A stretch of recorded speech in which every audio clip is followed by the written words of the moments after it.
নমস্কার বন্ধুরা, কেমন আছো তোমরা সবাই? আশা করছি তোমরা যে যেখান থেকে আমার ভিডিও দেখছো অনেক ভালো আছো আর অনেক সুস্থ আছো। আর আমিও খুব ভালো আছি, বিন্দাস আছি। তো আজ আবারও এসে গেলাম একটা রেসিপি ভিডিও নিয়ে। তো আজ অনেকদিন পর একটা রেসিপি ভিডিও তোমাদের সাথে শেয়ার করছি। তো আজ আমি একটা মিষ্টির রেসিপি তোমাদের সাথে শেয়ার করব। যেহেতু আমি মিষ্টি খুব বেশি পছন্দ করি, তো আজ আমি এই লালমোহনটা করেছি। এত টেস্টি লালমোহনটা হয়েছে, মানে কি আর বলবো তোমাদেরকে। আর আমি এরকম গোলাপ জামুন পাউডারটা এনেছিলাম একটা প্যাকেট। আর এতটাই ভালো হয় যে আমি ভাবিনি যে এতটাই ভালো হবে। তোমরা যদি কেউ ভাবছো এরকম একটা প্যাকেট আনবে বানাবে, ভালো হবে কি না, কিন্তু নিশ্চিন্ত মনে এনে তোমরা বানাতে পারো। এখানে রেসিপিটা সম্পূর্ণ দেওয়া আছে, চিন্তার কোনো কারণ নেই। আর আমি এখানে উপরে রেসিপিটা দেখে দেখে আমি যেমনটা লেখা ছিল ঠিক তেমনটাই আমি করেছি। আর এতটাই সুন্দর হয়েছে। আর অ্যাকচুয়ালি সত্যি কথা বলতে গেলে মার্কেট থেকে তো আমরা কিনে আনিয়ে, তাও মানে ঘরে বানিয়ে খেলে সেটা একটু ভালোই লাগে। আর ফ্রেশ ফ্রেশ বানাতে পারি, বাচ্চাদেরও ভালো লাগে।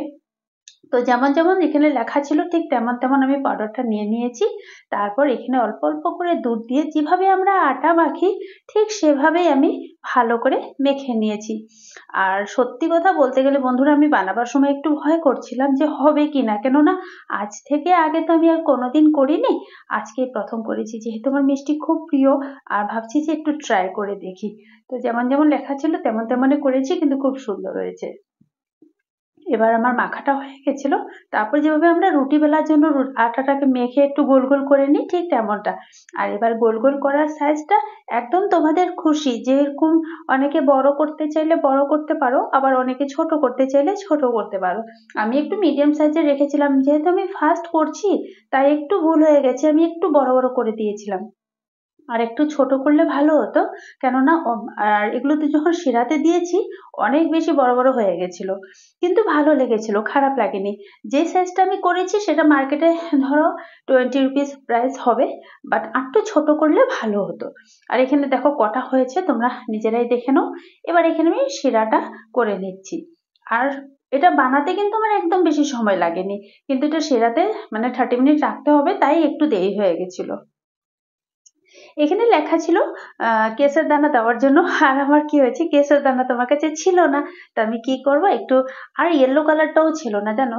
তারপর আমি রেড কালারটা এক ড্রপ শুধু দিয়েছি, কিন্তু কালারটা দেখো খুব সুন্দর হয়েছে কিন্তু।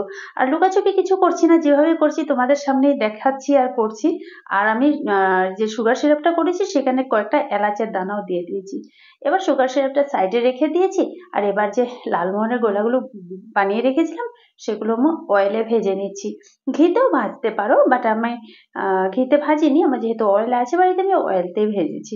আর আমি ঘিটা একটু কমই ইউজ করি, আমি রিফাইন্ড অয়েলটাই বেশি ইউজ করি। একদম লাল লাল করে আমি সমস্তটা ভেজে নিয়েছি। আর ভাজতেও কিন্তু বেশিটা সময় লাগে না, একদম খুব কম সময়ের মধ্যে খুব সুন্দর একদম ভাজাটা হয়ে যায়।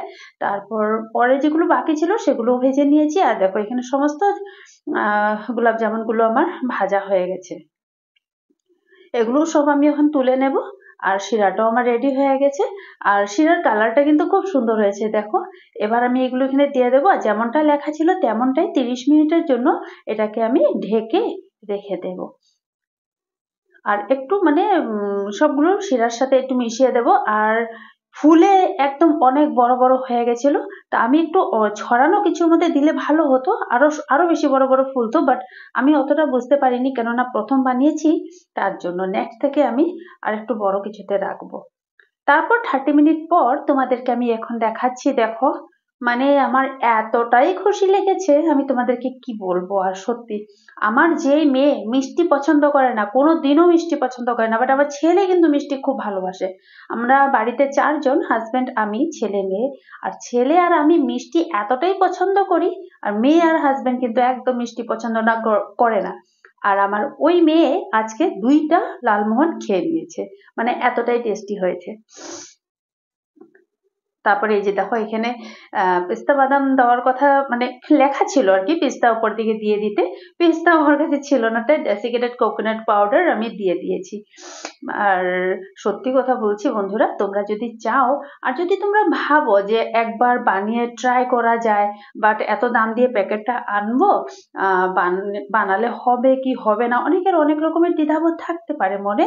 বাট নিশ্চিন্ত মনে একটা গোলাপ জামুন প্যাকেট এনে তোমরা বাড়িতে কিন্তু খুব সহজে খুব সুন্দরভাবে বানিয়ে বাচ্চাদেরকে দিতে পারো। যাদের বাচ্চারা খুব বেশি মিষ্টি পছন্দ করে বা বাড়িতে বেশিরভাগ লোকেরা মিষ্টি খেতেই পছন্দ করে, আর ফ্রেশ বানাতেও পারবে, কেননা এখানে আমরা নিজেরা একদম ভালো অয়েলে বা ঘিতে ভাজছি, নিজেরা সুগার সিরাপ রেডি করে এখানে দিচ্ছি। তো দেখো ছেলেটা তো খুব ভালোবাসে, গরম গরম এনে দিয়েছি, ও তো খুব খুশি। আর ছেলে বেশিরভাগ ক্যামেরার সামনে আসতে চায় না। আজকে আমি ধরলাম যে যদি ভিডিও করতে দিস তবেই আমি খেতে দেবো, না হয় দেবো না, জোর জবরদস্তি করে ওর একটু ভিডিও করে নিয়েছি, না হয় অনেক কম, ফটোও তুলতে চায় না, ভিডিও করতে চায় না। মেয়ে তো মিষ্টি সত্যিতে ভালোবাসে না, বাট এই লালমোহনটা এতই ওর ভালো লেগেছে, ওর দাদার থেকেও ও মানে এক পিস খেয়ে নিচ্ছে। ওই যে আমাকে সরে যেতে বলছে, ছেলে হয়ে গেছে অনেকক্ষণ, সরে যাও। তো যাই হোক বন্ধুরা, তোমরা একবার নিশ্চয় ট্রাই করবে, দেখবে খেতে কিন্তু দারুণ হয়। বাড়িতে কেউ ধরো অতিথি আসার আগে তোমরা চাইলে বানিয়ে রাখতে পারো, অনেক বেশি সময় লাগে না, 15 মিনিটের মধ্যে এটা ভাজা টাজা রেডি হয়ে যায়। শুধু 30 মিনিট তোমরা সুগার সিরাপে রাখতে হবে, সেই 30 মিনিটটাই সময়, কিন্তু তার আগে যে সময়টা এটা মাখা আর ভাজা একদম ইজি, একদম সিম্পল, আর খুবই ভালো লাগে, খুবই টেস্টি হয়। তো বন্ধুরা, আজ আমি আমার ভিডিওটা এখানেই শেষ করছি। পরবর্তী ভিডিওতে আবারও দেখা হবে তোমাদের সবার সাথে। যদি ভিডিওটা ভালো লাগে একটা লাইক কমেন্ট করে দিও, আর যদি চ্যানেলে কেউ নিউ আছো তো প্লিজ আমার চ্যানেলটা সাবস্ক্রাইব করে দিয়ে আমার পাশে থেকো। আবারও দেখা হচ্ছে নেক্সট ভিডিওতে। সবাই ভালো থেকো, সবাই সুস্থ থেকো, tata bye bye and take care.